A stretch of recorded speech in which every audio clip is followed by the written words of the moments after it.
Hello friends, moving on to the part 2 of the lecturate, our first unit, Constitution of India, dealing with the citizenship. Let's move into the topic. As we all know, the citizenship is being dealt in the part 2 of the Constitution from the article 5 to 11. So, the Citizenship Act 1955 regulate the determination and acquisition of citizenship after the adoption of the Indian Constitution. So, there are 5 ways in which the Indian Constitution provides citizenship. So, which are by birth, by descent, by registration, by naturalization, and by incorporation of territories. And there are 2 ways in which the citizenship can be lost, that is by renunciation and termination. In the case of citizenship, we must remember the Citizenship Act 1955. So, moving again to the topic, we are going to deal with the fundamental rights. Fundamental rights are in the part 3 of the Constitution from the article 12 to 35. There are about 6 heads in the fundamental rights, which are right to equality, right to freedom, right against exploitation, right to freedom of religion, cultural and educational rights, and right to constitutional remedies. So,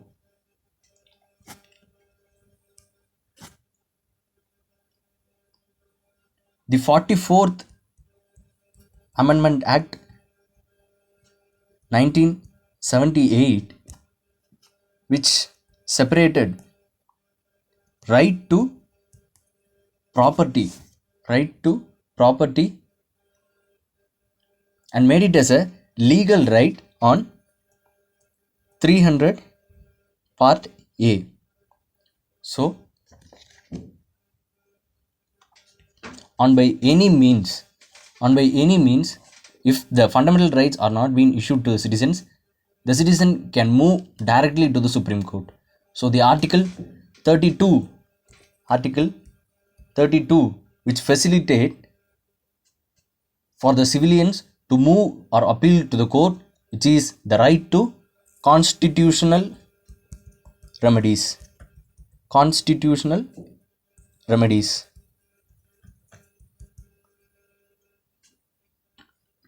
Next, we move into the topic of DPSP, Directive Principles of State Policies.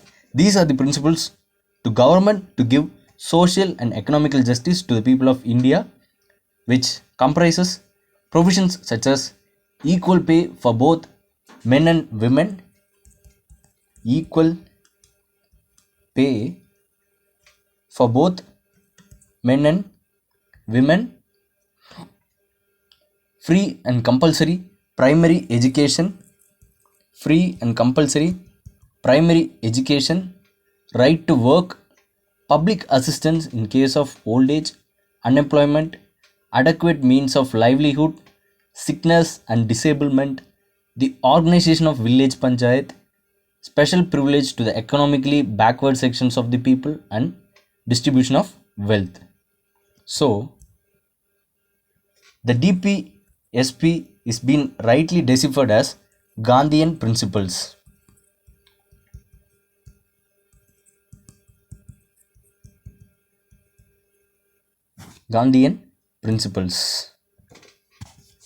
There was been a debate between Gandhiji versus Dr. B.R. Ambedkar. As Gandhi wants to have the central government to have less power, and Ambedkar wants he has a view as such the village is a sink of localism, of den of ignorance and communalism. So the article 40 which states that Article 40, which states that the state shall take steps to organize village panchayat and endow them with such powers and authority as may be necessary to enable them to function as units of self government. The DPSP is the part 4 of the constitution from article 36 to 51. Now we move into the fundamental duties of the constitution. As we all have finished fundamental rights, DPSP, now we are moving to the fundamental duties. Fundamental duties are part 4A of the Indian constitution, which defines 51A of article, and it have 11 subdivisions. Let's have a look at each subdivisions. 51A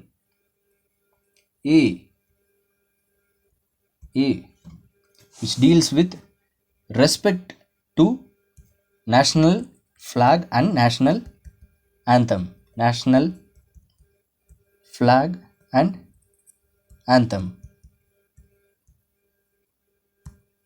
B, which deals with cherish and follow noble ideals. Cherish and follow noble ideals. And C deals with uphold, protect sovereignty, unity and integrity of India. And D deals with defend our country and render national service. National service. And E, which promote spirit of universal brotherhood.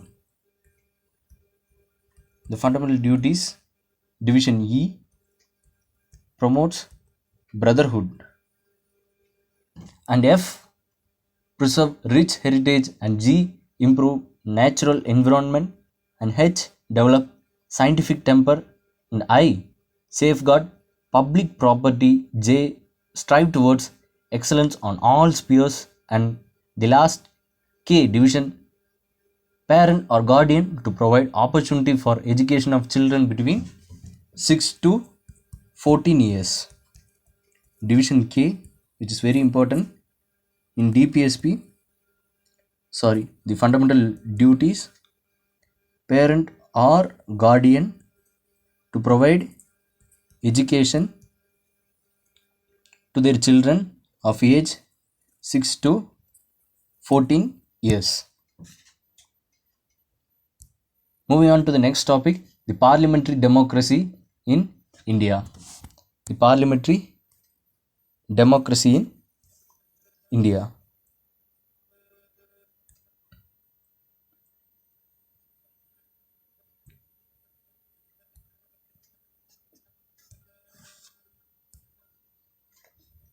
Parliamentary democracy in India. Before getting into it, we all know India follows the parliamentary democracy, and Article 79, Parliament of Union India, contains the President. Article 79, which implies the Parliament to have President plus Lok Sabha plus Rajya Sabha. So these are the two houses of the parliament. Two houses of the parliament. One is the upper house. This is lower house. This is upper house. It is also called as Vidhan Sabha, and it is also called as the Council of States.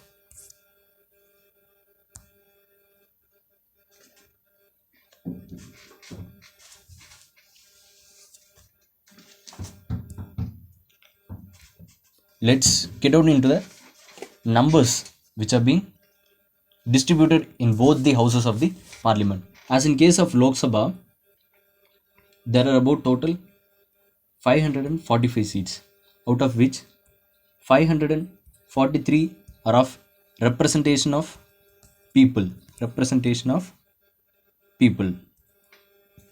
and the remaining two is been from Anglo-Indian community nominated by the president. And in case of Rajya Sabha, there are about 250 seats, out of which 238 is of states and union territories, and the remaining 12 is being the laureates and the specialists in the field of arts, literature, etc. And it's also been nominated by the president. And it's also been nominated by the president.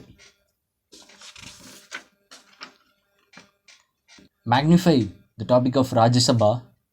The nomenclature of Rajya Sabha is being deciphered on 23rd of August 1954.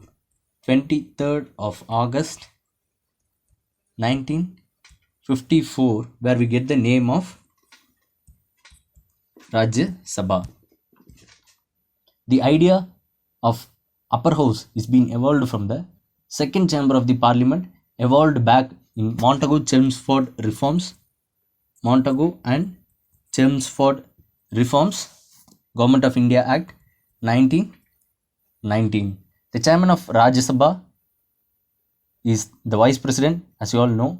In his absence, the deputy chairman take place of the chairman elected by the members of the Rajya Sabha.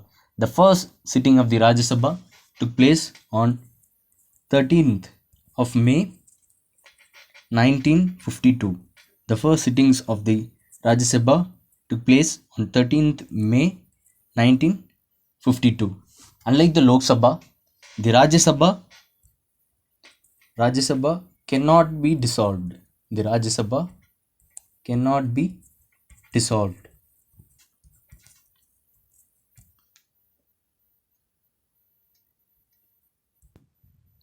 Various discussions which usually takes place in the Rajya Sabha are the half an hour discussion,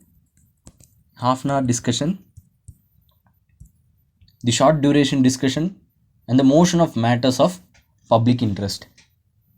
As to the few facts of the Tamil Nadu Legislative Assembly, the Tamil Nadu Legislative Assembly consists of 234 elected members from 189 general and 45 reserved constituencies. The first Madras Legislative Assembly session was held on 3rd of May 1952. 3rd of May 1952. Constituted after the general elections in 1952. Under Article 333, the Constitution of India states that governor to nominate one member representing the Anglo-Indian community to the Legislative Assembly, State Legislative Assembly. Moving on to the next topic of the Constitutional Amendment of India. Constitutional Amendment of India. As we all know, the Constitution of India is neither rigid nor flexible because of the amending features of the Constitution. Under Article 368.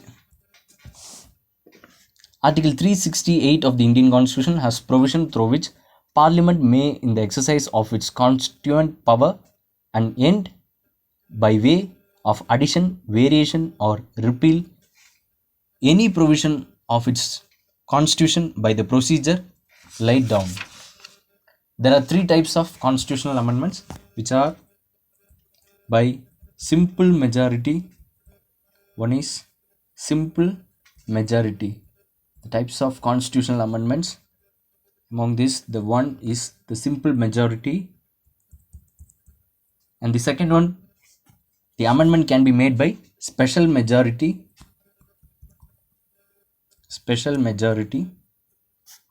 of the Parliament and consent of half of the state legislature. The special majority of two houses of the Parliament, which must have 2/3 of the members present and at least 50% of total members. 50% of total members. The third method requires a special majority of the parliament and consent of half of the state legislature. Moving on to the next, is that another type of bill called as the private bill. Any member, any member other than the minister who introduce a bill is called as the private bill. The sessions for private member bill is held at on alternative Fridays from 2 p.m. to 16 p.m. As of now, only 14 member private bill passed by the parliament. As moving on to the next topic is of Article 370. Article 370. In 1949, the then Prime Minister Jawaharlal Nehru directed Kashmiri leader Sheikh Abdullah to consult with the Law Minister Ambedkar to prepare the draft of a suitable article to be included in the constitution. But Article 370 is drafted in amendment of the constitution section in part 21 under temporary and transitional provisions. Temporary and transitional provisions. Temporary and transitional procedures. Under Article 370, the Indian Parliament cannot increase or reduce the borders of the state, which is very important. Under Article 370, the Indian Parliament cannot increase or reduce the borders of the state. Dr. Ambedkar, the principal drafter of the Indian Constitution, has refused to draft Article 370. At last, Gopalsamy Iyengar eventually drafted Article 370.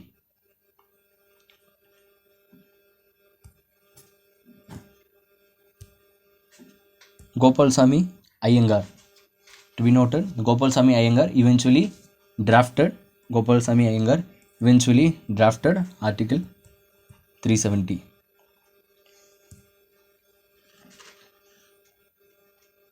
And to have another few facts, the important joint sittings which have been given in the book, the 6th to 9th May of 1961 of Dowry Prohibition Bill 1959 and the 26th March 2002 on Prevention of Terrorism Bill.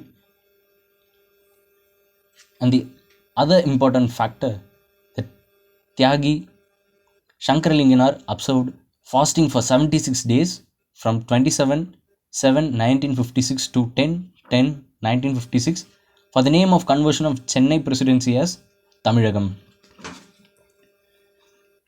As you can see the facts, the Tamil Nadu and the state of Madras changed the name of state of Tamil Nadu by the Madras State Alteration of Name Act 1968. With this, we wrap with the edition of Constitution of India with the two parts.